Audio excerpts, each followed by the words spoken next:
이재용 회장 같은 경우에 48개 혐의로 구속 기소했어요. 근데 전부 무죄가 났습니다. 이런 식으로 기업을 옥죄는 나라가 돼버렸으니까. 그러니까 우리나라에서 공장을 정설하고 뭐 어떻게 할 기분이 나겠느냐 이 말이야. 87년도 이후에 강성노조가 우리나라에 많이 탄생을 했죠. 얼마 전에 당진의 현대제철 같은 경우에는 현대자동차하고 임금을 같이 해달라는 이유로 스트라이크를 했어요. 근데 현대자동차하고 현대제철하고는 아마 노동 생산성이 틀릴 거예요. 근데 그런 식으로 무리한 요구를 할 때 자본가가 취할 거는 직장 폐쇄밖에 없습니다. 그런 것을 국가가 조정을 적절히 해야 된다 이 말이에요. 당연히 반대의 경우도 국가가 개입을 한다는 건 당연하게. 아니 그거는 당연히 하죠.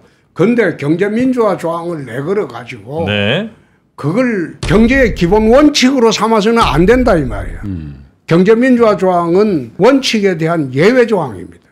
근데 예외 조항이 지난 40년 동안 원칙처럼 행세해 왔고 그걸 기업 옥죄는 수단으로 사용해 왔기 때문에 그걸 지금 다시 한번 새롭게 우리가 경제 대도약을 하기 위해서 반대쪽에서는 검토를 해볼 필요가 있다. 이런 주장도 할 수 있을 것 같은데, 예를 들면 가장 강성노조라고 얘기하는 데가 아마도 현대자동차 같은 데일 텐데, 현대자동차가 그렇게 노조 때문에 문제면 지금 우리나라에서 기아 무너지고 저 다른 데 무너지고 뭐 이렇게 삼성자동차 해서 안 되고 한 이 상황에서도 오로지 현대자동차가 그래도 우리나라에서 꽤 굴지에 제일 자동차 잘 만드는 회사로 남아있는 건 노조가 그만큼 스트라이크를 했음에도 불구하고 그런 노조 상황을 잘 판단하면서 생산 효율성을 어떻게든 높이려는 그 노력들이 결국 이제 통해서 글로벌 기업이 된 거잖아요. 하나 예를 들어볼게요. 현대자동차가 지난 30년간 국내에 정산한 사례 있습니까? 말하자면 공장을 더 30년 공장을 늘리고 정산한 사례 있습니까? 해외에 늘렸죠, 해외. 그러니까 왜 해외에 늘렸겠어요? 아, 국내에서 하기 너무 힘드니까? 그거는 현장을 모르고 하는 소리예요. 그거는 현대자동차 같은 경우에는 주로 정산을 해외에서 합니다. 왜 해외에서 하겠어요? 노동 생산성이 그쪽이 훨씬 나은 거예요. 그래서 지난 30년 동안 현대자동차가 국내에서 정산한 그런 예가 있는지 딱 한 군데 있습니다. 광주형 일자리 캐스퍼. 그거는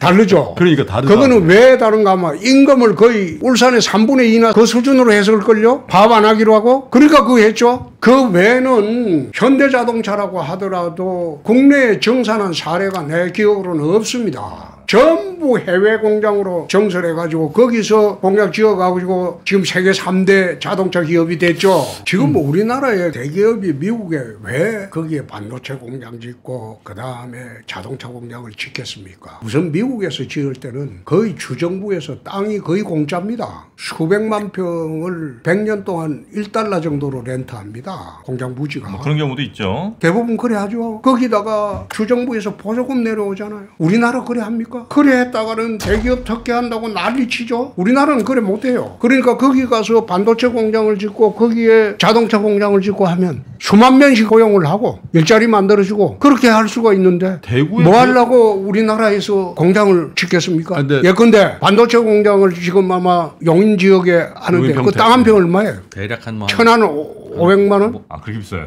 1,000만 원 넘을 거예요. 그런데 거기에 공장 지어갖고 무슨 소득이 나겠어요? 그러니까 해외에 공장을 지어가지고 거기서 벌은 돈은 한국에 들어옵니다. 그러니까 우리나라에는 일자리가 없는 거죠. 기업의 그런 혜택이나 보조금 이런 것들을 좀 많이 줘서 차라리 우리나라 안에서 일자리를 늘려야 된다는 게 이제 시장님 말씀이신 거죠? 아니, 우리나라에서 일자리를 늘리려면 우선 토지 정책도 바꿔야 되겠죠. 그 다음에 요즘 청년 일자리 없다고 난리를 치는데 70년대 우리가 대학 졸업할 당시에 그때는 졸업하고 난 뒤에 대기업에 6, 7군데 합격 다 했어요. 그 시절에는 국가가 팽창하던 시기입니다. 근데 지금은 국가가 팽창하던 시기입니까? 클 만큼 커버렸어. 정체 시기에 들어왔어. 그럼 정체 시기에 들어온 국가를 다시 이렇게 세우려면 뭘 해야 되겠어요? 혁신을 하지 않으면 안 돼요. 뭔가 기업도 혁신하고 국가도 혁신을 해야 돼. 삼성이 최근에 와서 반도체 SK에 밀리고 있잖아요. 왜 밀렸겠어요? SK는 혁신을 했어요. 삼성은 이재용 회장이 사법 리스크에 걸려가지고 5년 동안